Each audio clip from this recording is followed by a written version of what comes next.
الحمد لله الذي جعل نبينا شاهدا ومبشرا ونذيرا وداعيا إلى الله بإذنه وسراجا منيرا، والصلاة والسلام على النبي حبيبه المصطفى الذي أرسله بالحق والهدى، وعلى آله وأصحابه أولي الصدق والصفاء، أما بعد، فأعوذ بالله من الشيطان الرجيم، بسم الله الرحمن الرحيم.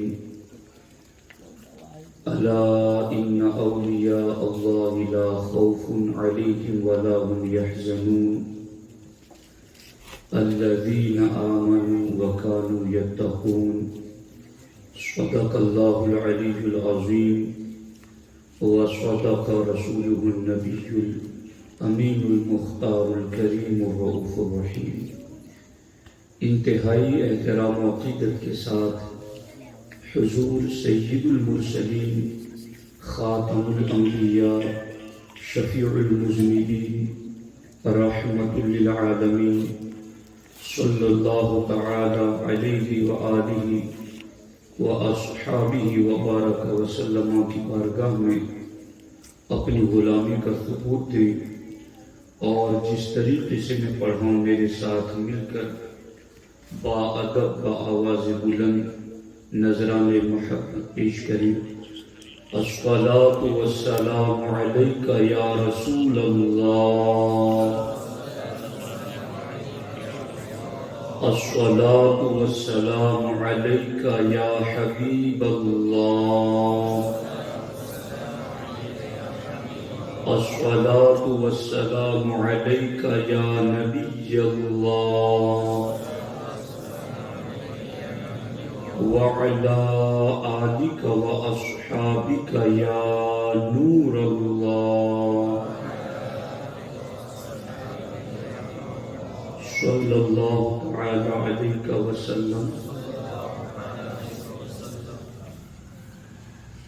خدا کے فضل سے ہم پر ہے سایہ غوث اعظم کا، خدا کے فضل سے ہم پر ہے سایہ غوث اعظم کا، ہمیں دونوں جہاں میں ہے سہارا غوث اعظم کا.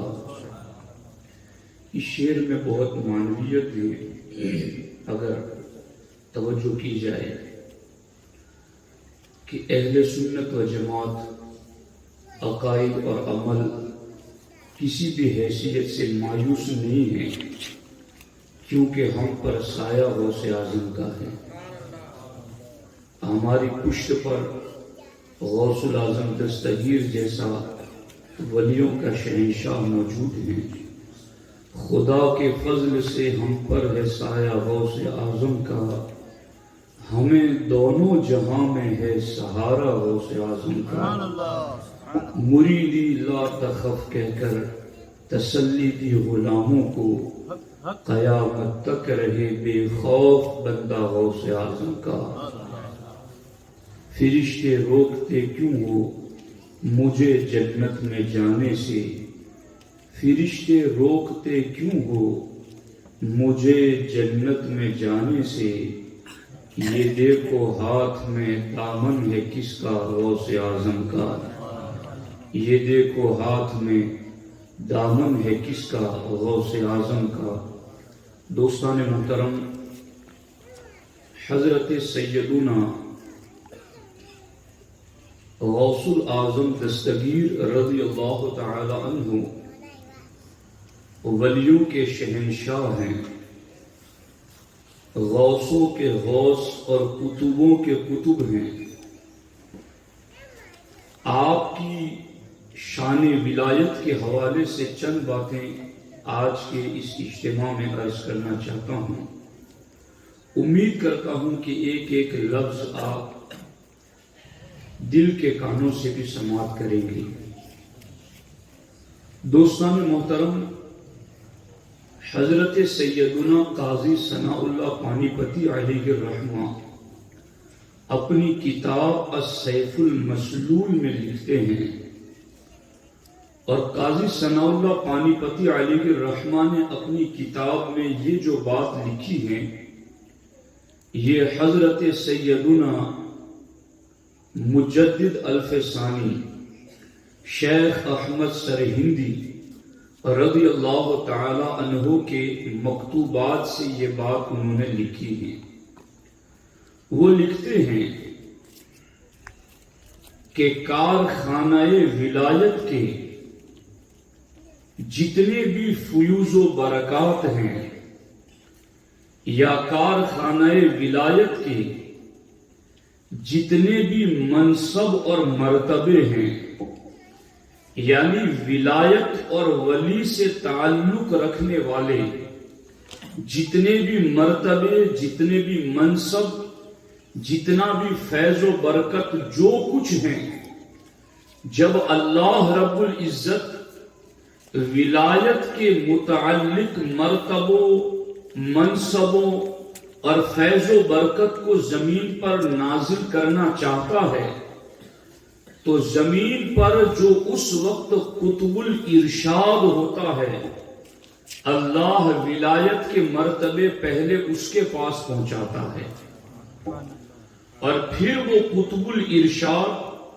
پوری روئے زمین کا جائزہ لیتا ہے، کہاں کون ابدال ہیں، کہاں کون اقطاب ہیں، کہاں نجبا ہے، کہاں نقبا ہے، کہاں کون ولی کتنے مرتبے پر پہنچا ہے، کہاں کس ولی کی زیادہ ضرورت ہے۔ وہ قطب الارشاد جب ان کے اوپر اللہ کی بارگاہ سے ولایت کے مرتبے اور منصب اترتے ہیں تو وہ پوری روئے زمین پر ولیوں کے سسٹم کا جائزہ لیتے ہیں اور پھر اترے ہوئے ان منصبوں کے لائق حسب حیثیت جن کو دیکھتے ہیں، پھر وہ مرتبے، وہ قطب الارشاد ان میں تقسیم کر دیتے ہیں۔ اتنی بات عرض کرنے کے بعد لکھتے ہیں قاضی ثناء اللہ پانی پتی علیہ الرحمہ کہ حضرت آدم علیہ السلام کو جب سے اللہ نے زمین پر بھیجا ہے، تب سے لے کر آخری نبی حضور سید المرسلین صلی اللہ علیہ وسلم کی امت میں بھی ولایت کے منصب کو بانٹنے کا مقام اور مرتبہ اللہ نے مولا علی کو عطا فرمایا ہے۔ یہ کام مولا علی کی ولادت سے پہلے بھی مولا علی کی روح کر رہی تھی کہ اگلی امت کے ولیوں کو بھی کس کو ولایت دینی ہے، کن کو ولایت کے کس درجے پر پہنچانا ہے، کون کس درجے پر پہنچا ہے تو اس کو کون سا علاقہ اور جگہ سونپنی ہے۔ قاضی ثناء اللہ پانی پتی علیہ الرحمہ مجدد الف ثانی کے فرمان کی روشنی میں لکھتے ہیں کہ حضرت آدم علیہ السلام کے زمانے سے لے کر کے حضور خاتم الانبیاء صلی اللہ علیہ وسلم کے دور تک یہ سارا کام اور سسٹم ولایت کا جو اللہ کی بارگاہ سے اترتا تھا وہ مولا علی کی روح پر اترتا تھا اور پھر آگے مولا علی کی روح اگلی امتوں میں بھی ولایت بانٹتی تھی اور تقسیم کرتی تھی۔ یہاں میں اس بات کی بھی وضاحت کر دوں، چونکہ جس جگہ سے ہم گزر رہے ہیں وہاں چونکہ بڑے بڑے آ کر کے گرتے ہیں اور پھسل جاتے ہیں، تو جہاں ہمیں پتا ہے ہم اس کی تحقیق کر کے دیگر کتابوں کو بھی دیکھتے ہیں۔ حضور صدر الشریعہ بدر الطریقہ علامہ امجد علی اعظمی علیہ الرحمہ رضی اللہ تعالیٰ عنہ نے یہاں ایک بات لکھی اور جو کمال کی بات ہے، چونکہ یہاں اگر اس کو اتنی بات عرض کر کے میں چلا جاؤں آگے تو پھر لوگ کہیں گے کہ جب ولایت کے مرتبے ہی مولا علی کی بارگاہ سے بٹتے ہیں تو پھر مولا علی ساری امت میں سب سے افضل ہونے چاہیے، ابو بکر و عمر عثمان سے بھی افضل ہونی چاہیے، تو پھر اگر کوئی مولا علی کو افضل مانتا ہے ابو بکر و عمر عثمان سے تو وہ سنیت سے کیوں نکل جاتا ہے؟ یہ سوال بنتا ہے. اب اس سوال کا جواب بھی ساتھ میں سنتے چلو. حضرت صدر الشریعہ علی رحمہ بہار شریعت میں لکھتے ہیں کہ جملہ اولیاء محمدیین میں معرفت اور قرب الہی میں سب سے بلند مرتبہ خلفائے اربعہ کا ہے، یعنی ابو بکر و عمر عثمان و علی رضی اللہ تعالی عنہم کا. اور آگے فرماتے ہیں کہ ان میں جو خلافت کی ترتیب ہے وہی افضلیت کی ترتیب ہے، یعنی اس پوری امت میں معرفت اور قرب الہی میں سب سے بلند ترین مقام اور مرتبہ سیدنا ابو بکر صدیق کا ہے. ان کے بعد عمر فاروق اعظم کا ہے، ان کے بعد عثمان ذو النورین کا ہے، ان کے بعد حضرت مولا علی رضی اللہ تعالی عنہم کا ہے. اور اس کے بعد جو بات لکھی نا وہ میری دلیل ہے. حضور صدر الشریعہ فرماتے ہیں کہ ہاں مرتبہ تکمیل پر جانب کمالات نبوت اللہ کے رسول صلی اللہ علیہ وسلم نے ابو بکر و عمر کو متعین فرمایا، اور جانب کمالات ولایت اللہ کے رسول صلی اللہ علیہ وسلم نے مولا علی کو مقرر فرمایا. تو ماں بعد کے جملہ اولیاء کرام نے مولا علی کے گھر ہی سے نعمت پائی، انہی کے دستے نگر تھے، ہیں اور رہیں گے. یعنی اب دو جہتیں ہو گئی. ایک ہے کہ نبیوں کے کمالات کی طرف ابو بکر عمر کو رکھا، اور خاص طور پر امت میں ولایت کا منصب بانٹنے کا کوٹا یہ مولا علی کو دیا. تو چونکہ جانب کمالات نبوت یعنی نبیوں کی شانوں کے قریب قریب جن کا امت میں مرتبہ ہے وہ ابو بکر عمر ہے، اور پھر ولایت کی جانب دیکھیں تو صبح قیامت تک جن کو ولایت بانٹنے کا منصب دیا گیا وہ مولا علی کی ذات ہے. اور قیامت تک کے لیے ولیوں کو جن کے گھر سے ولایت کی خیرات ملے گی وہ مولا علی کا گھر ہے، اور قیامت تک مولا علی کے ہی وہ دستے نگر یعنی ان کے ہاتھ نیچے تھے، ہیں اور رہیں گے. اور یہی بات قاضی ثناء اللہ پانی پتی علیہ الرحمہ نے حضرت شیخ ربانی مجدد الفسانی کے اقوال کی صورت میں ذکر کی کہ حضرت آدم علیہ السلام سے لے کر مولا علی کے پیدا ہونے تک مولا علی کی روح اگلی امت کے ولیوں میں مرتبہ ولایت بانٹتی تھی، اور مولا علی کے بعد پھر امام حسن مجتبی، پھر امام حسین، پھر امام زین العابدین، پھر امام باقر، پھر امام جعفر الصادق، پھر امام موسیٰ کاظم، امام رضا علی، امام نقی علی، امام موسیٰ کاظم، اور پھر امام حسن عسکری رضی اللہ تعالیٰ عنہ. اب یہ سارے کے سارے ائمہ اہل بیت اطہار آسمان سے اترنے والے ولایت کے منصب اور مرتبے ان کے اوپر اترتے رہے، اور یہ اپنے اپنے زمانے میں پوری دنیا کے اندر ولایت کے منصب بانٹتے رہے. اور امام حسن عسکری کے بعد سے لے کر سیدنا امام مہدی رضی اللہ تعالی عنہ کے آنے تک آسمان سے اترنے والے ولایت کے مرتبے اور منصب اتریں گے تو غوث الاعظم دستگیر پر اتریں گے. یعنی اللہ پورے ولایت کے سسٹم کو جاری رکھنے کے لیے کہ کس کو ولایت دینی ہے، کس کا مرتبہ بڑھانا ہے، کس کو بلندی دینی ہے، کس کو کہاں بھیجنا ہے، امام حسن عسکری کے بعد غوث الاعظم دستگیر کو یہ مرتبہ ملا، اور قیامت کے قریب امام مہدی کے آنے تک پوری دنیا میں ولایت کی تقسیم کرنے کا یہ مرتبہ غوث الاعظم دستگیر کے ہاتھ میں رہے گا. اعلیٰ حضرت اسی لیے تو فرماتے ہیں اولیاء قبل تھے، بعد ہوئے یا ہوں گے، سب ادب دل میں رکھتے ہیں میرے آقا تیرا۔ یہ ہے غوث الاعظم دستگیر رضی اللہ تعالیٰ عنہ۔ اب آپ نے ولایت کا یہ منصب کیسے بانٹا؟ چونکہ میں آپ کو احساس دلانے کے لیے بات کہہ رہا ہوں، چونکہ شاید آپ کو سمجھ میں نہ آ رہی ہو کہ مولانا کیا بات کر رہے ہیں۔ ایک بندہ ایک گاؤں کا سرپنچ ہوتا ہے تو وہ ڈپارٹمنٹ اپنے ممبران کو سونپتا ہے کہ تم نے یہ کام کرنا ہے، تم نے یہ کام کرنا ہے۔ کوئی تعلقہ لیول پر تو کوئی ضلع لیول پر تو وہ اپنے مابعد والوں کو کام اور ذمہ داریاں سونپتا ہے، تو کوئی ملک لیول پر، تو اس طرح سے یہ دائرہ بڑھتا چلا جاتا ہے۔ ایک گاؤں سے لے کر تعلقے سے لے کر ضلع سے لے کر صوبہ سے لے کر پھر ملک کی سرحدوں تک باضابطہ یکے بعد دیگر ایک پورا نظام اور سسٹم چلتا ہے۔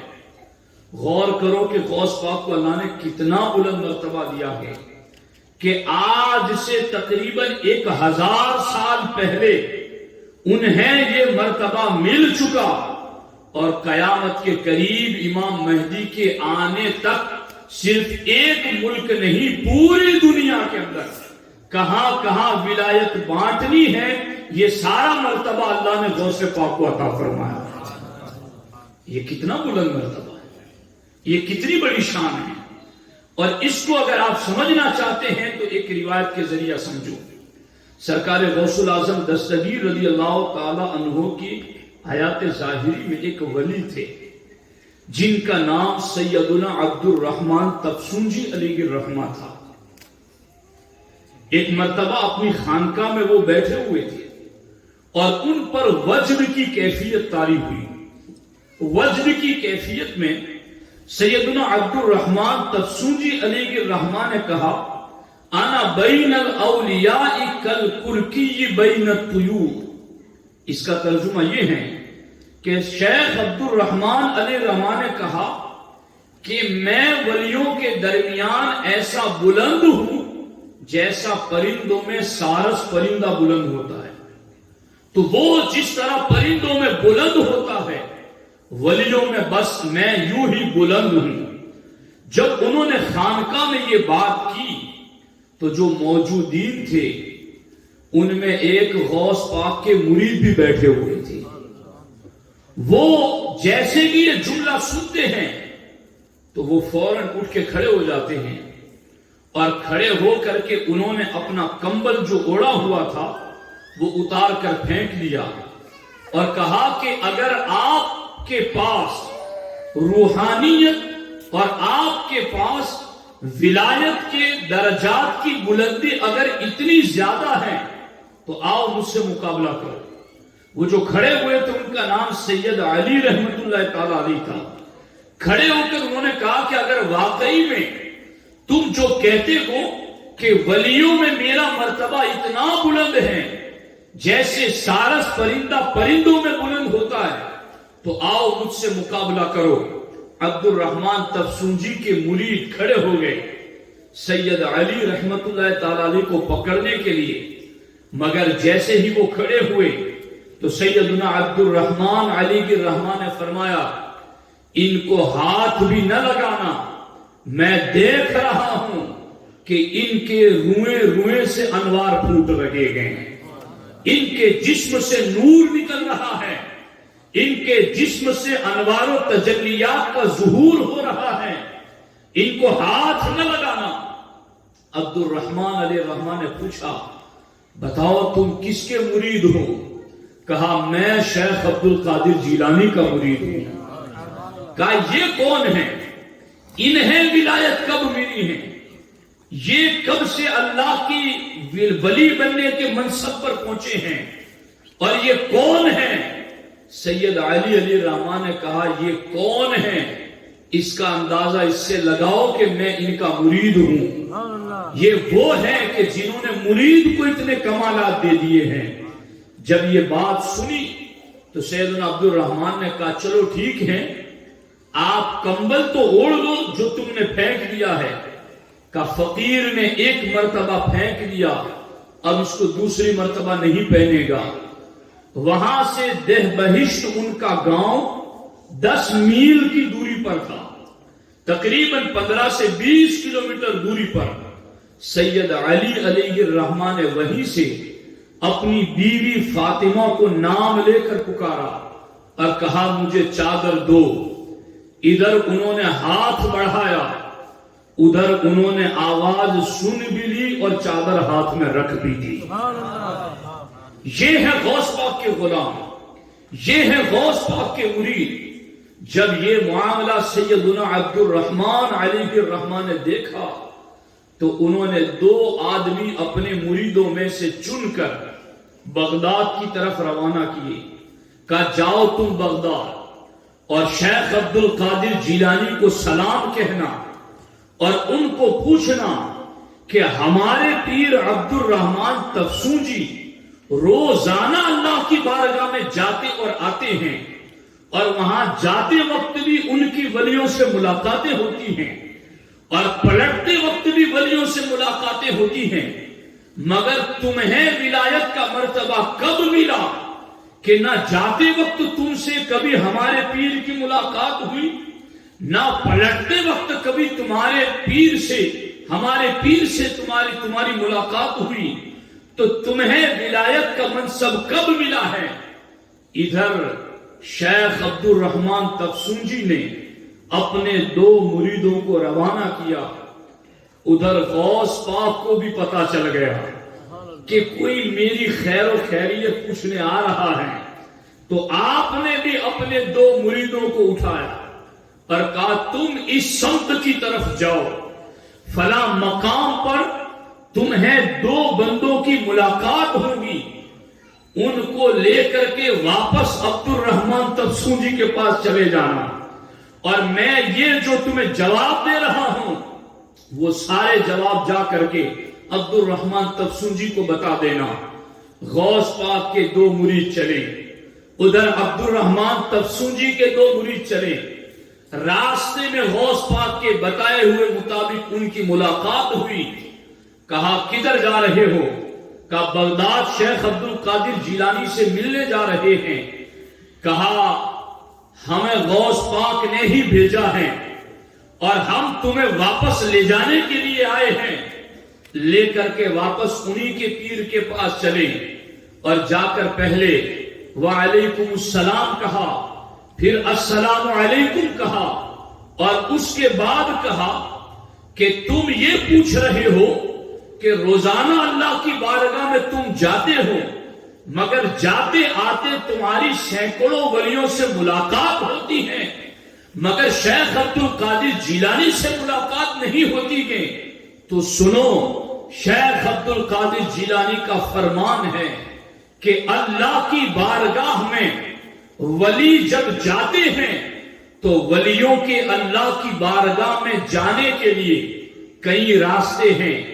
ایک عام راستہ ہے جہاں سے عام ولی اللہ کی بارگاہ میں جاتے ہیں، ایک خاص راستہ ہے جہاں سے خاص ولی اللہ کی بارگاہ میں جاتے ہیں، ایک اخص الخواص کا راستہ ہے جہاں سے بلند مرتبہ ولی اللہ کی بارگاہ میں پہنچتے ہیں، اور ایک آخری راستہ وہ ہے جسے رازداروں کا راستہ کہتے ہیں۔ تو تم کو بتانے کے لیے بھیجا ہے کہ ہم تمہیں بتائیں کہ تم اللہ کی بارگاہ میں رات دن جاتے ہو، مگر عام ولیوں کے راستے سے آتے جاتے ہو، مگر شیخ عبد القادر جیلانی رازداروں کے راستے سے گزرتے ہیں، رازداروں کے دروازے سے گزرتے ہیں۔ تو تمہیں کیسے پتا چلے اور تمہاری کیسے ملاقات ہو؟ چونکہ تم عام ولیوں کے راستے سے جاتے ہو اور عبد القادر جیلانی رازداروں کے راستے سے پہنچتا ہے۔ غوث پاک نے اسی لیے اپنے قصیدے میں کہا والمخدع مقامی، میرا مقام رازداروں والا ہے، اور غوث پاک نے اسی لیے کہا کہ اللہ نے فرشتوں کے سامنے جو کہا تھا انی اعلم ما لا تعلمون، کہ فرشتوں انسان کو خلیفہ بنانے پر اعتراض نہ کرو، انسان کو خلیفہ بنانے میں راز کیا ہے جو میں جانتا ہوں فرشتوں تم نہیں جانتے۔ غوث پاک فرماتے جس راز کو رب جانتا ہے وہ راز عبد القادر جیلانی ہے۔ وہ راز میرا وجود ہے، وہ ہے غوث الاعظم دستگیر۔ فرماتے ہیں میں رازداروں کے راستے سے آتا جاتا ہوں۔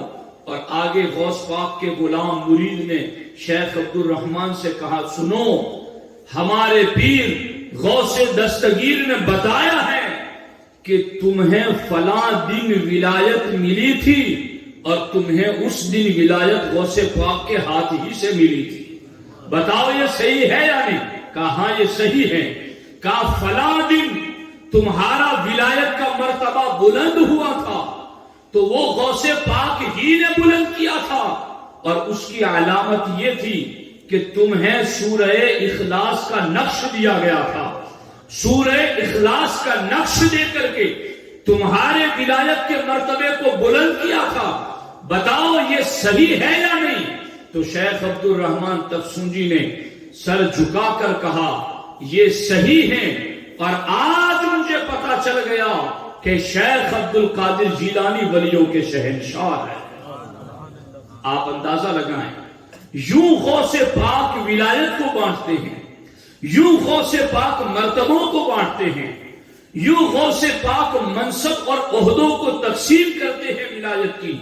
اور ایک چیز اگر آپ کی سمجھ میں آئی ہو تو میں تھوڑا اشارہ کر دوں کہ یہ روحانیت کا پورا نظام اور یہ روحانیت کو چلانے کا پورا سسٹم جو اللہ نے رکھا ہے، وہ چونکہ امام حسن عسکری کے بعد سے امام مہدی کے آنے تک چونکہ غوث الاعظم دستگیر کے ہاتھ میں ہے، تو اب جس کے ہاتھ میں آسمان سے مرتبے ولایت کے اترتے ہوں اور پھر وہ پوری دنیا میں تقسیم بھی کرتے ہوں، تو ماننا پڑے گا کہ غوث الاعظم دستگیر کی ذات وہ ہے کہ جن کی نگاہیں ادھر لوہے محفوظ میں بھی لگی ہوئی ہیں اور ادھر غوث الاعظم دستگیر کی نگاہیں پوری زمین پر بھی بچھی ہوئی ہیں، کہ آپ ادھر سے ولایت کے منصب لیتے بھی ہیں اور پوری زمین پر جہاں ضرورت ہے وہاں بانٹتے بھی ہیں۔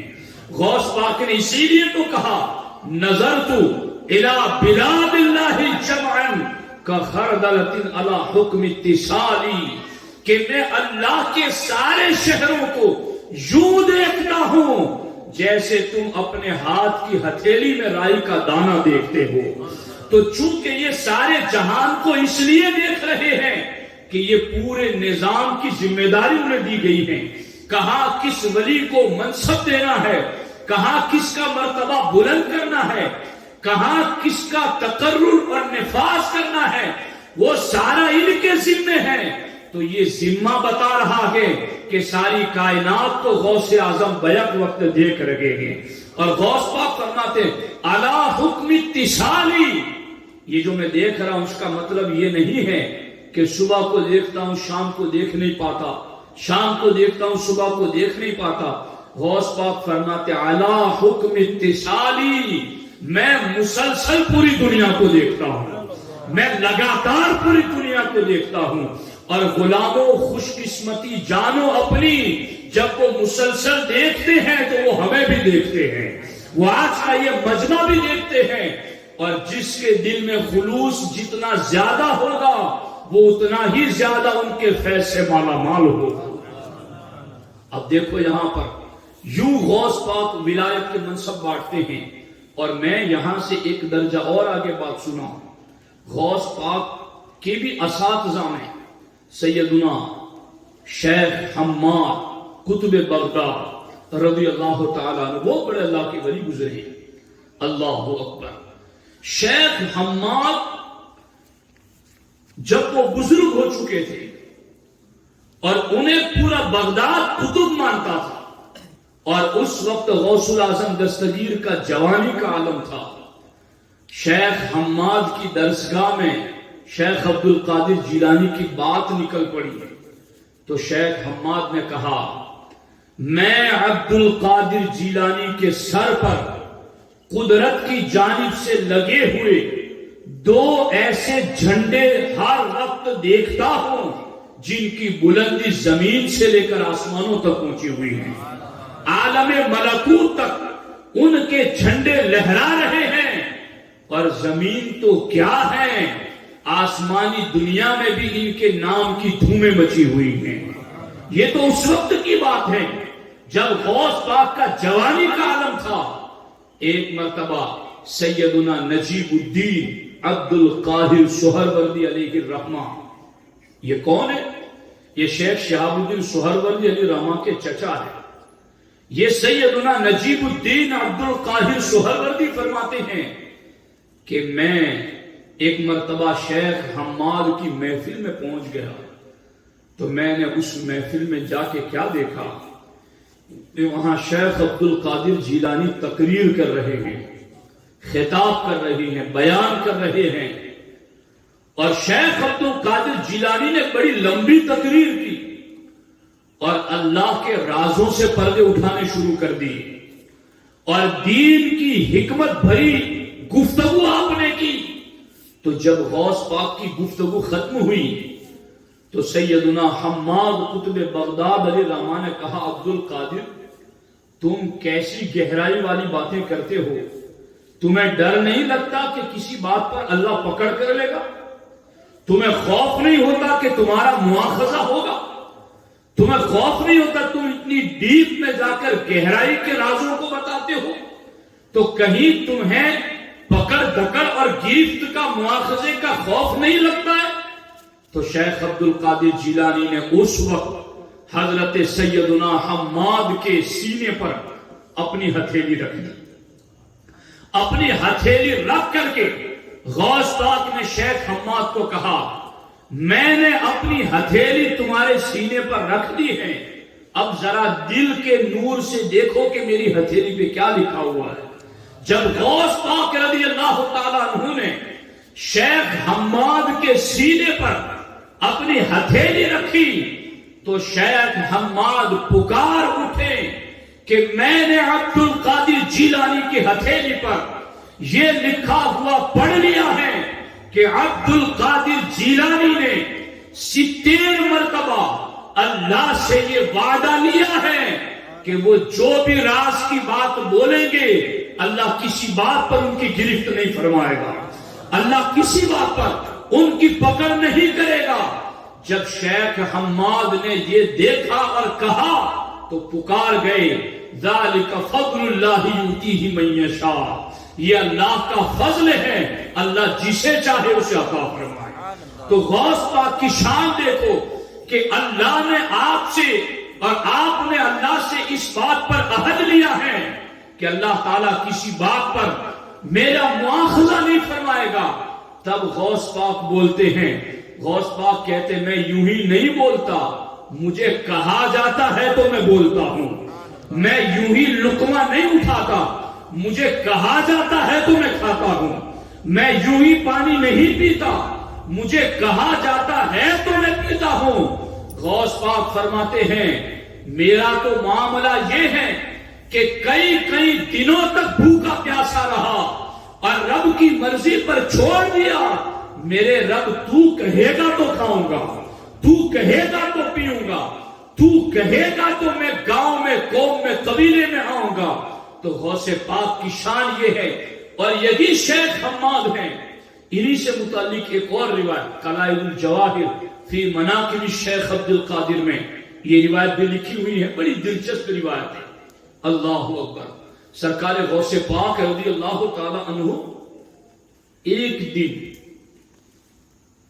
شونیزیہ قبرستان میں زیارت کے لیے تشریف لے گئے۔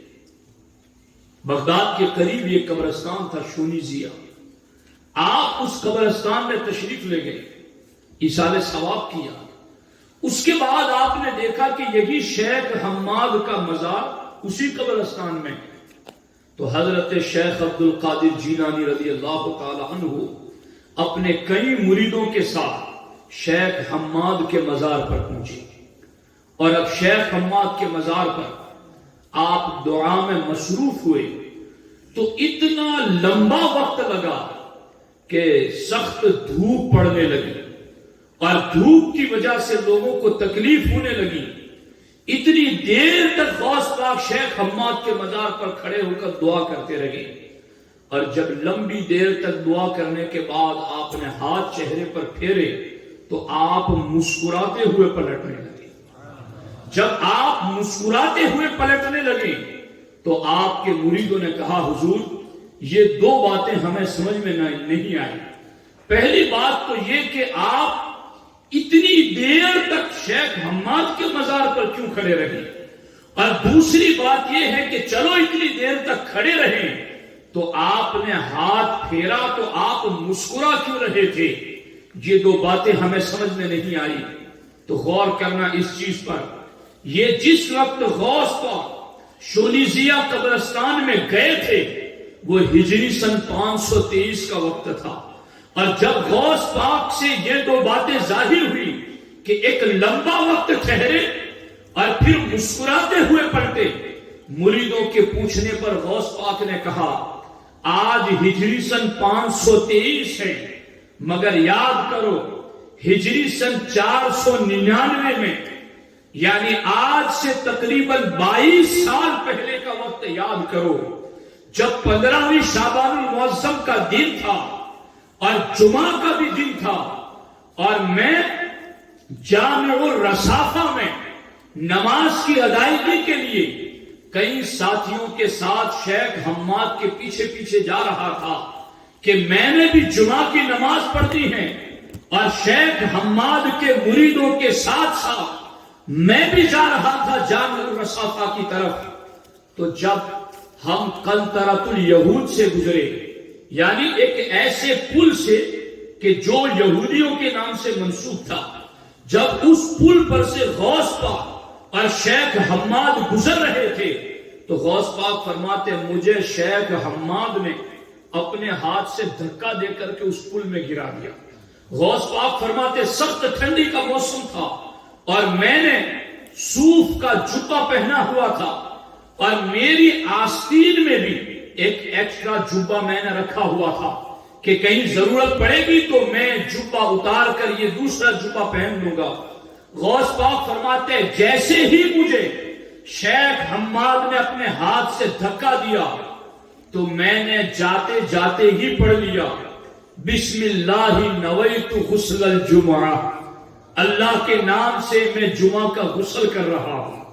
اس نیت سے غوث پاک کہتے میں کود گیا ان کے دھکا دینے پر, اور میں نے اپنے ہاتھوں کو پانی میں بھیگنے نہیں دیا, چونکہ میرے ایک ہاتھ میں دوسرا جبہ بھی موجود تھا تاکہ میں باہر نکل کر کے ان گیلے کپڑوں کو اتار کر کے خشک سوکھے ہوئے کپڑے پہن سکوں.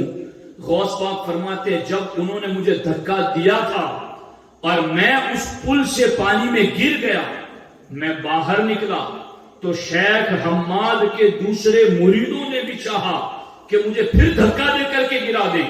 تو شیخ حماد نے کہا میں نے عبد القادر جیلانی کو کسی توہین کی وجہ سے نہیں دھکا دیا تھا, بلکہ میں نے ان کو آزمانے کے لیے گرایا تھا. مگر اے میرے مریدو سمجھ جاؤ یہ ولایت کا مضبوط پہاڑ ہے, اس کے ارادے مضبوط ہیں, اسے کوئی ٹس سے مس نہیں کر سکتا. غوث پاک فرماتے ہیں آج میں ان کی قبر پر اتنی دیر کیوں کھڑا رہا, آج میں پلٹتے وقت مسکرا کیوں رہا ہوں. یاد کرو 499 ہجری کے اندر انہوں نے مجھے اپنے داہنے ہاتھ سے دھکا دیا تھا.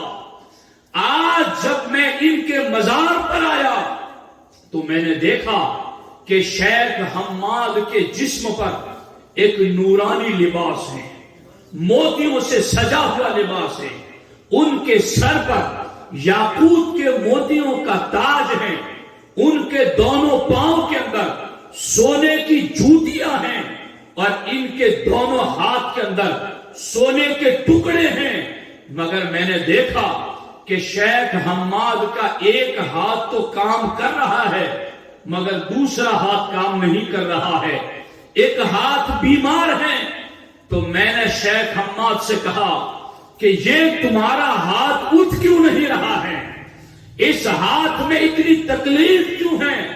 تو شیخ حماد نے کہا یاد کرو میں نے تمہیں قنطرۃ الیہود سے گزرتے ہوئے اسی ہاتھ سے دھکا دیا تھا, اس لیے میرا یہ ہاتھ کمزور اور شل ہو چکا ہے، لیکن آج میں تم سے اس کی معافی طلب کرتا ہوں، کیا تم مجھے معاف کر سکتے ہو؟ تو غوث پاک نے کہا میں ضرور تمہیں معاف کر دوں گا۔ تو شیخ حماد دباس نے کہا اگر معاف کر رہے ہو تو اللہ کی بارگاہ میں دعا کر دو تاکہ میری یہ جسم کے ہاتھ کی کمزوری دور ہو جائے۔ غوث پاک کہتے ہیں شیخ حماد جن کے ہاتھ کے اندر یہ بیماری تھی، میں نے جب دعا کرنا شروع کیا تو 5000 ولیوں نے آمین کہنا شروع کر دیا۔ 5000 ولیوں کی روحانیت اس وقت میری دعا پر متوجہ ہو گئی اور سب نے مل کر کے میری دعا پر آمین کہنا شروع کر دیا۔ غوث پاک کہتے تم یہ پوچھ رہے ہو کہ میں نے اتنی دیر شیخ حماد کے مزار پر کیوں لگائی؟ میں دعا مسلسل کرتا رہا اور جب تک ان کا ہاتھ ٹھیک نہیں ہوا میں دعا کرتا رہا، اس وجہ سے مجھے اتنی دیر لگ گئی۔ غوث پاک کے غلاموں، اگر وہ ولیوں کے لیے دعا کرتے ہیں تو کیا ہم فقیروں کے لیے دعا نہیں کریں گے؟ اگر وہ قبر کے اوپر رہ کر کے اندر دیکھ رہے تھے کہ اندر کیا ہو رہا ہے، تو آج مزار میں رہ کر کے بھی دیکھ رہے ہیں کہ اوپر کیا ہو رہا ہے۔ اللہ نے ان کو اسی شان اور مرتبے پر رکھا ہے۔ غوث پاک فرماتے تم یہ پوچھتے ہو کہ میں اتنی لمبی دیر کیوں رہا ہوں؟ میں اس لیے اتنی لمبی دیر تک دعا کرتا رہا، اور جب ان کا ہاتھ ٹھیک ہو گیا تو میں خوش ہو گیا۔ اور میں خوش کیا ہوا؟ ان کا ہاتھ ٹھیک ہوا تو انہوں نے اسی ہاتھ سے مجھ سے مصافحہ بھی فرمایا، اسی ہاتھ سے مجھ سے مصافحہ فرمایا۔ غوث پاک فرماتے میں خوش ہو گیا کہ میری دعا قبول ہوئی اور یوں ان کی یہ تکلیف میں نے دور کر دی۔ اب غوث پاک کا جب یہ واقعہ ہوا، بغداد میں تشریف لائے، اور بغداد میں آ کر کے غوث پاک کا جب یہ واقعہ مشہور ہوا تو شیخ حماد کے بھی تو کئی مریدین تھے، ان کا بھی تو ایک حلقہ اثر تھا، ان کے بھی تو کچھ اصحاب اور احباب تھے۔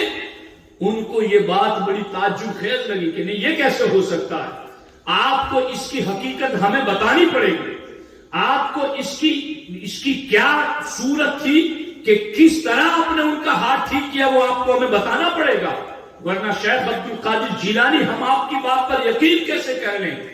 جب لوگوں میں شیخ حماد کے مریدوں میں یہ چرچا ہوئی تو ان کے سارے مریدین جمع ہو کر، اور وہ بھی بڑے پہنچے ہوئے ولی تھے، وہ بھی بڑے صوفیہ صالحین تھے، وہ سارے غوث پاک کی بارگاہ میں آئے اور آ کر کے یہی مسئلہ پوچھنے کہ آپ ہمیں دکھائیں کہ ہمارے پیر کا ہاتھ کیسے وہ کمزور تھا اور آپ نے ٹھیک کر دیا، آپ ہمیں دکھائیں اور بتائیں۔ تو جب غوث پاک کی محفل میں آئے نا پوچھنے کے لیے، تو کسی میں مجال نہیں تھی کہ بول سکے، کسی میں سکت نہیں تھی کہ زبان ہلا سکے۔ غوث پاک کو اللہ نے وہ شانی عطا کی تھی۔ ایک مرتبہ بغداد کے 100 علماء غوث پاک کا شعرا سنا تو کہا چلو ہم بھی ان سے سوالات کریں گے، دیکھیں گے کیا جواب دیتے ہیں۔ وہ 100 کے 100 آ کر غوث پاک کی محفل میں بیٹھے سوال کرنے کے لیے۔ سرکار غوث پاک نے اپنا سر نیچے جھکایا، ایک نور نکلا غوث پاک کے سینے سے جو سارے کے سینوں سے گزرتا ہوا نکل گیا۔ اب جب ساروں کے سینوں سے وہ نور گزرا تو جس کے پاس جتنا علم تھا سب بھول گئے، اب کسی کے پاس علم نام کی کوئی چیز ہی نہیں رہ گئی۔ اب وہ تڑپنے لگے کہ ہم سوال کیا کریں، یہ تو ہمارا اپنا تھا وہ بھی چلا گیا۔ جب تڑپنے لگے، عاجزی کرنے لگے، معافی مانگنے لگے تو غوث پاک کھڑے ہو گئے اور کہا ایک ایک کر کے آنا شروع ہو جاؤ۔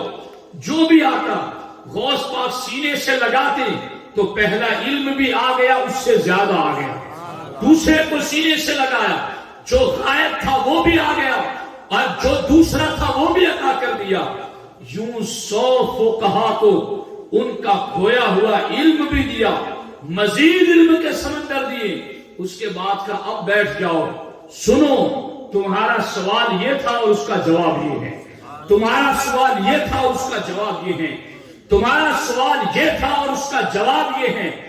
یوں غوث پاک کی شان تھی۔ اب سیدنا حماد کے مریدین آئے پوچھنے کے لیے کہ آپ نے ہمارے پیر کا ہاتھ ٹھیک کر دیا، وہ بھی مزار پر جا کر عالم ارواح میں ٹھیک کر دیا، تو ہمیں بتائیں اور سکھائیں کہ کیسے آپ نے ٹھیک کیا۔ تو غوث الاعظم دستگیر رضی اللہ تعالیٰ عنہ نے فرمایا، تم بہت زیادہ لوگ آئے ہوں، چن لو اپنے آپ میں سے 2 بندوں کو جن پر تمہارا اعتماد ہو، میں ان 2 کو بتا دوں گا کہ میں نے کیسے ہاتھ ٹھیک کیا ہے۔ جب یہ بات ہوئی تو ان میں بھی جو صاحب کرامت ولی تھے، ان میں بھی جن کی روحانیت کا مرتبہ بلند تھا، 2 کو چنا گیا، سیدنا یوسف حمدانی رضی اللہ تعالیٰ عنہ کو اور سیدنا عبد الرحمن الکروی رضی اللہ تعالیٰ عنہ کو۔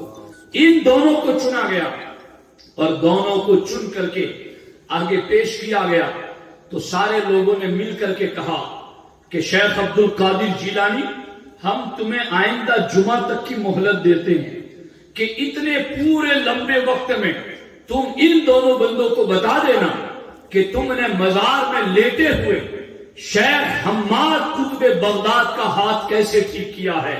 غوث پاک نے کہا، اتنی لمبی دیر میں نہیں لگاتا ہوں، ابھی مجلس برخاست ہونے سے پہلے ہی انہیں دکھا دیتا ہوں کہ میں نے کیا مزار پہ جا کے کیا اور ان کا ہاتھ کیسے ٹھیک کیا۔ ابھی وہ سیدنا یوسف حمدانی اور سیدنا ابو محمد عبد الرحمن الکروی وہ دونوں باہر ہی نکلے ہوئے تھے کہ اتنے میں غوث پاک نے اپنا سر نیچے جھکایا۔ سر نیچے کیا جھکایا؟ سیدنا یوسف حمدانی رضی اللہ تعالیٰ عنہ کو سر سے امامہ اتار کر ننگے قدم دوڑتے ہوئے ایسے آئے جیسے کوئی دشمن پیچھے دوڑ رہا ہے، اور بھاگتے ہوئے غوث پاک کے قدموں میں بیٹھ گئے۔ کہا، ابھی ابھی اللہ تبارک و تعالیٰ نے عالم غیب کے پردے ہٹا دیے میری نگاہ کے سامنے سے، اور شیخ حماد نے مجھے آ کر کے بتایا کہ غوث الاعظم دستگیر جو فرما رہے ہیں وہ سچ فرما رہے ہیں، جاؤ جا کر کے ان کی بات کی تصدیق کرو۔ ابھی وہ بات یوسف حمدانی علیہ رحمہ کہہ ہی رہے تھے کہ اتنے میں ابو محمد عبد الرحمن الکروی بھی بھاگتے ہوئے آئے۔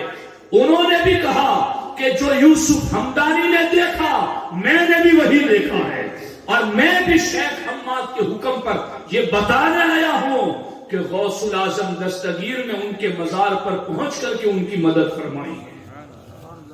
تو سارے لوگوں نے اپنی بات سے رجوع کیا اور غوث الاعظم کے مریدین اور متوسلین میں شامل ہو گئے۔ تو آپ اندازہ لگائیں کہ اللہ رب العزت نے پیران پیر کو کتنی بڑی شان عطا فرمائی اور کتنا بلند مرتبہ عطا فرمایا کہ شیخ حماد کوئی معمولی درجے کے ولی نہیں تھے۔ پورے بغداد میں غوث پاک سے پہلے جن کی ولایت کا ڈنکا بج رہا تھا وہ شیخ حماد کا بج رہا تھا۔ وہ اتنے پائے کے اور چوٹی کے ولی تھے، مگر اللہ اکبر صرف ہاتھ کا دھکا دیا تو کیسی گرفت ہو گئی، اور پھر غوث پاک نے کیسے نواز دیا۔ ایک مرتبہ یہاں میں ایک یہ بات ریلیٹڈ ہے موضوع سے تو بتا دوں، غوث پاک ایک مرتبہ سبق پڑھا رہے تھے طلبہ کو، اور چھت سے کچھ مٹی نیچے گری تو آپ نے پڑھانا جاری رکھا۔ تھوڑی دیر بعد پھر مٹی گری، تھوڑی دیر بعد پھر مٹی گری تو ایک چوہا تھا جو اوپر کچھ کر رہا تھا جس کی وجہ سے وہ مٹی گرا رہا تھا۔ غوث پاک نے نگاہ جلال سے دیکھا تو وہ چوہا فوراً گر کے مر گیا۔ غوث پاک رونے لگے۔ مریدوں نے کہا، حضور آپ کیوں رو رہے ہیں؟ شاگردوں نے کہا، حضور آپ کیوں رو رہے ہیں؟ کہا، میں اس لیے رو رہا ہوں کہ اس چوہے نے مجھے اتنی تکلیف دی تو دیکھا اللہ نے اس کے ساتھ کیا معاملہ فرمایا۔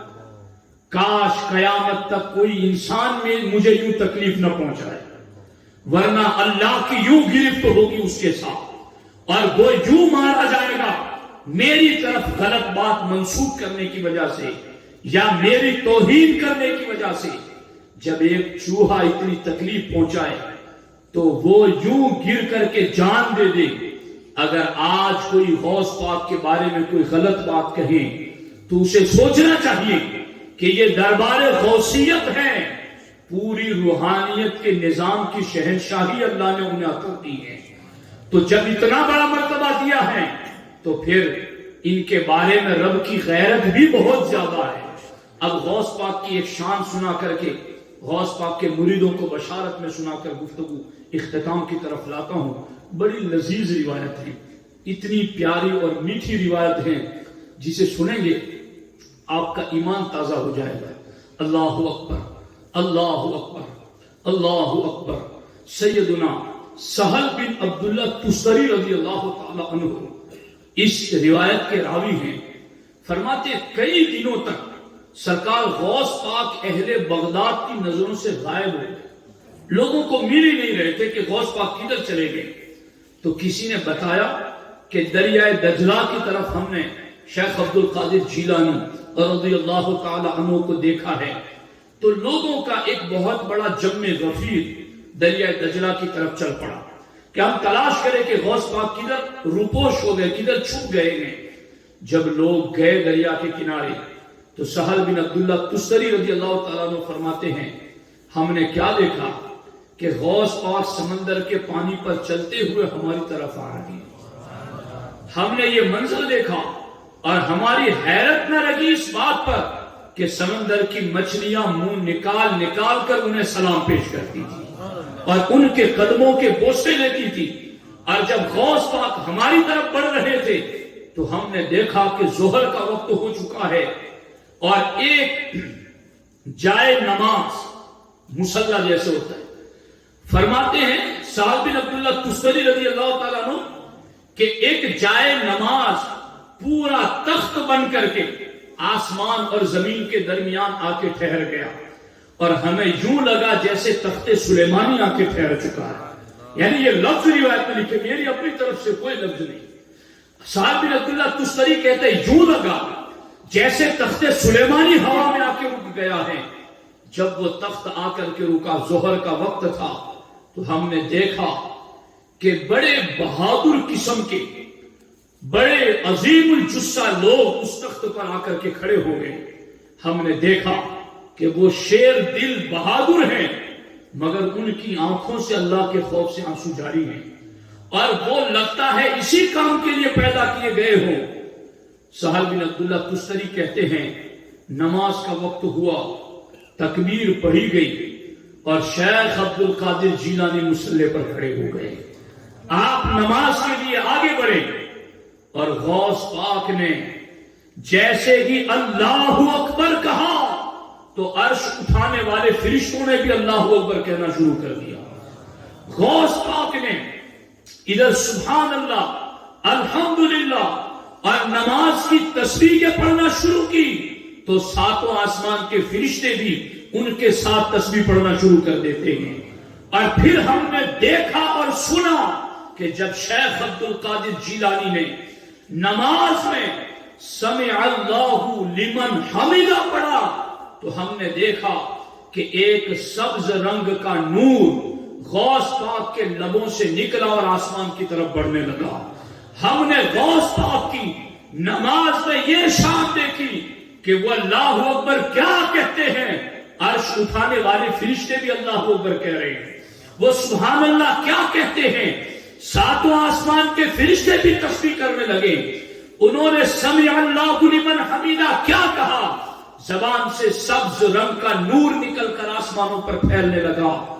اور جب غوث پاک نے نماز مکمل کی، یاد کرو وہ سمندر کے بیچ میں وہ تخت سلیمانی کے مثل اس جائے نماز پر اور وہ عالم غیب کے رجال الغیب ولیوں کا مقتدی بننا اور وہ غوث پاک کے اللہ اکبر کہنے پر عرش اٹھانے والے فرشتوں کا اللہ اکبر کہنا، یاد کرو غوث پاک کا تسبیح کرنا اور ساتھ میں ساتوں آسمان کے فرشتوں کا تسبیح کرنا، یاد کرو غوث پاک کا وہ سمع اللہ لمن حمیدہ کہنا اور آپ کے لبوں سے سبز نور کا نکل کر آسمانوں میں پھیل جانا۔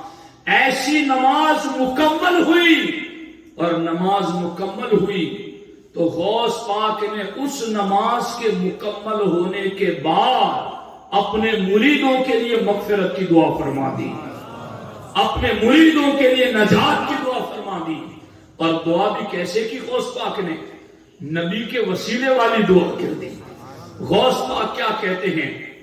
اللہم انی اسألک بحق محمد صلی اللہ تعالی علیہ وسلم حبیبک وخیر خلقک لا تقبض روح مرید او مرید ہی الا بالتوبہ.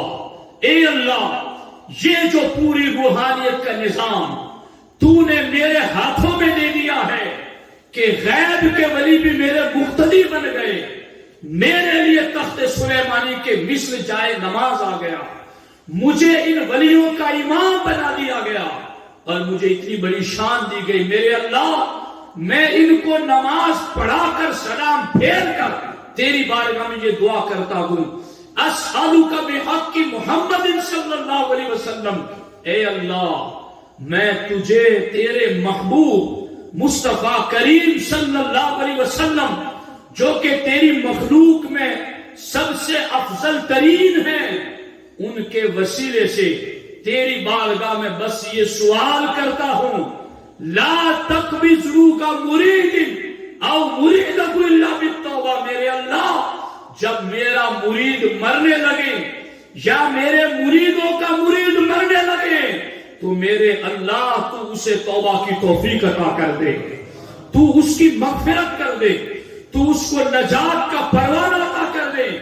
غوث پاک نے یہ دعا فرمائی. اور سیدنا سہل بن عبداللہ تستری علیہ رحمہ فرماتے ہیں، غوث پاک نے یہ دعا کیا کی؟ غوث پاک کی اس دعا پر آسمان کے ہر فرشتے نے آمین کہنا شروع کر دیا. ہر فرشتے نے آمین کہا، اور صرف آمین ہی نہیں کہا، جیسے کہ انہوں نے آمین کہا غیب سے آواز آئی، قد استجبت لک، اے عبد القادر جیلانی، تو نے اپنے مریدوں کی بخشش مانگی، جا ہم نے تجھے عطا کر دی. جو بھی تیرا مرید ہوگا ہم بغیر توبہ کے اسے موت نہیں دیں گے، ہم موت سے پہلے اس کو توبہ کی توفیق دیں گے، اس کو پلٹنے کی توفیق دیں گے، اس کو گناہ کی بخشش کا موقع دیں گے. تو غور کرو مریدو کہ غوث پاک اپنے غلاموں پر کتنے مہربان ہیں کہ کیسی عظیم نماز ادا کی، اور اس نماز کے بعد بھی آپ نے اپنے مریدوں کو یاد رکھا. اس لیے ساتھیوں، خوش قسمت غوث پاک سے کسی نے پوچھا تھا کہ حضور، کیا جو آپ کے ہاتھ میں ہاتھ دے رہا ہے وہی آپ کا مرید ہے؟ غوث پاک نے کہا نہیں، قیامت تک جو بھی مومن اور مومنہ اپنی ذات کو میری طرف منسوب کر دے وہ بھی میرے مرید ہیں، وہ بھی میرے سلسلے میں ہیں. اور غوث پاک فرماتے ہیں، میں نے ایک مرتبہ داروغ جہنم حضرت مالک سے پوچھا، اے داروغ جہنم حضرت مالک، مجھے بتاؤ کیا جہنم میں میرا کوئی قادری مرید آیا ہے؟ تو داروغ جہنم نے کہا، ابھی تک آیا تو نہیں، مگر رب کا وعدہ ہے کہ آئندہ آئے گا بھی نہیں. جو تمہارا ہوگا رب نے تمہاری وجہ سے اسے بخش دیا ہے اور اس کو توبہ کی توفیق دی ہے. تو دوستان محترم، غوث پاک کا مرید بڑا کامل ہوتا ہے. میں اس پر کل مسجد میں روایتیں پیش کروں گا، اور اصل میرا ٹاپک بہت اہم ہے جو کل کا ہے، اور اس پر میں بہت اہم اور ضروری باتیں عرض کروں گا. لیکن آج بھی اس کا ایک حصہ آپ سرسری سن لیں. غوث پاک کے غلاموں کے بارے میں ایک بہت بڑے اللہ کے ولی گزرے ہیں. وہ کہتے ہیں، جب مجھے کسی بھی شیخ کا مرید مجھ سے اجازت اور خلافت مانگتا ہے تو میں دے دیتا ہوں، مگر غوث پاک کے مرید کو خلافت دینے کی مجھ میں ہمت نہیں ہے، کیونکہ غوث پاک کا مرید بحر معرفت میں خود غوطہ زن ہوتا ہے، وہ خود روحانیت کے مرتبوں پر پہنچا ہوا ہوتا ہے. اس لیے مجھ میں ہمت نہیں ہے کہ میں غوث پاک کے مرید کو خلافت دے دوں. آپ غور کریں کہ وہ عبد الرحمن تبسو جی کے سامنے سیدنا علی کھڑے ہوئے تھے اور روئے سے نور پھوٹ رہا تھا، وہ غوث پاک کا مرید ہی تو تھا. ایک مرید ہم اور آپ بھی ہیں لیکن ہمیں سوچنا ہے کہ ہمیں کیسا مرید بن کے رہنا ہے. یاد رکھنا صرف ظاہر سے کام نہیں بنے گا، صرف ظاہر کو سدھار لینے سے کام نہیں بنتا ہے. غوث پاک نے لکھا ہے کہ اصل میں صلاح القلب یعنی دل کی اصلاح کرنے کی ضرورت ہے. غوث پاک کہتے ہیں دل کی حالت جسم میں ایسے ہی کہ جیسے پنجڑے میں پرندے کی حالت ہوتی ہے، جیسے ڈبیا میں موتی کی حالت ہوتی ہے، جیسے خاص خزانے کے اندر مال کی حالت ہوتی ہے کہ جس مکان کی کوٹھڑی میں خزانہ رکھا ہوا ہے تو وہ اصل کوٹھڑی اصل نہیں، وہ خزانہ اصل ہے. جس ڈبیا میں قیمتی موتی رکھا ہے تو ڈبیا اصل نہیں، اس میں قیمتی موتی اصل ہے. پنجڑے میں جو پرندہ ہے تو پنجڑا اصل نہیں ہے، اصل وہ پرندہ ہے. غوث پاک فرماتے یوں ہی تمہارے جسم کے اندر اصل موجود تمہارا دل ہے. تم صرف ظاہر کی طرف توجہ مت دو، تم اپنے دل کی طرف بھی توجہ دو کہ تمہارا دل باطنی بیماریوں سے بچا ہوا ہے یا نہیں. تمہارے دل میں ایک دوسرے کا حسد ہے، تمہارے دل میں ایک دوسرے کا بغض ہے، تمہارے دل میں ایک دوسرے کی نفرتیں ہیں، تمہارے دل میں ایک دوسرے کے لیے جلن ہے، تمہارے دل کے اندر عداوتیں اور کینہ کپٹ ہے. تو غوث پاک پتا ہے کیا کہتے؟ کیسی بات کی ہے، میری زبان کبھی کبھی لڑکھڑا جاتی ان باتوں کو کہتے ہوئے.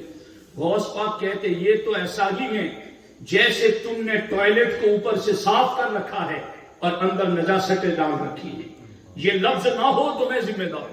الفتح الربانی میں غوث پاک نے یہ مثال دی ہے کہ جنہوں نے صرف ظاہر کو سنوار کر کے رکھا ہے اور باطن میں ان کے خوف خدا نہیں ہے، باطن میں ان کے نبی کی حیا نہیں ہے، باطن میں ان کے للہیت اور اخلاص نہیں ہے، باطن ان کا گناہ کی گندگیوں سے پاک نہیں ہے، صرف ظاہر ہی ظاہر سنوارتے رہے.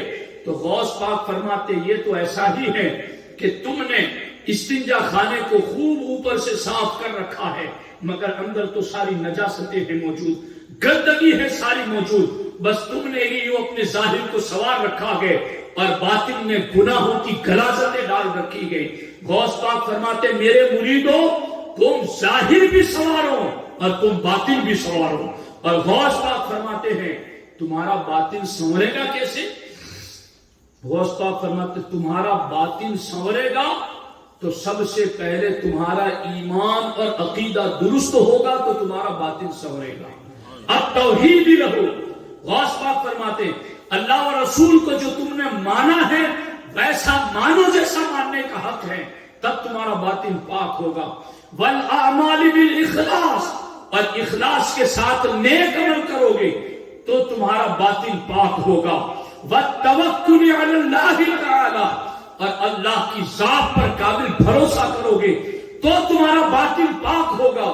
اب غوث پاک کے غلاموں، جو غوث پاک مریدوں کے لیے اتنی دعائیں کر رہے ہیں، اس غوث اعظم دستگیر رضی اللہ تعالیٰ عنہ نے مریدوں کو کچھ نصاب بھی تو دیا ہے، کچھ پڑھنے کا ان کو نظام بھی تو دیا ہے کہ میں نے تمہارے لیے کیا ہے جو مجھے کرنا تھا مگر اب تم بھی وہ کرو جو میں نے تمہیں حکم دیا ہے.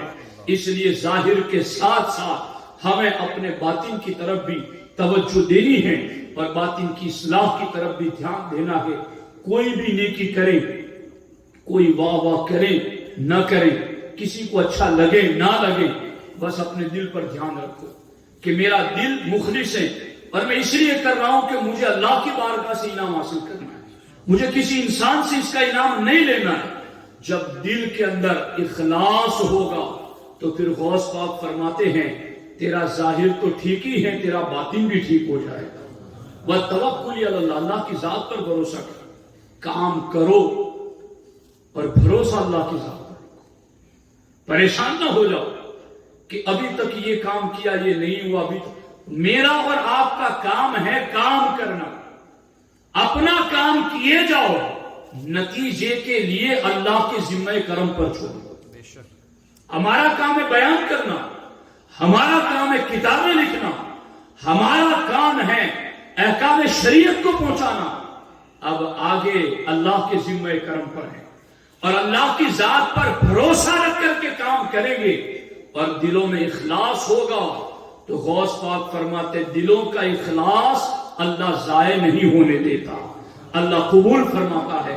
اس لیے ساتھیوں، ہم غوث پاک کے غلام ہیں، مرید ہیں، تو اب مریدی میں سچے طریقے پر شامل ہو جائیں اور ان کے احکامات پر عمل کریں۔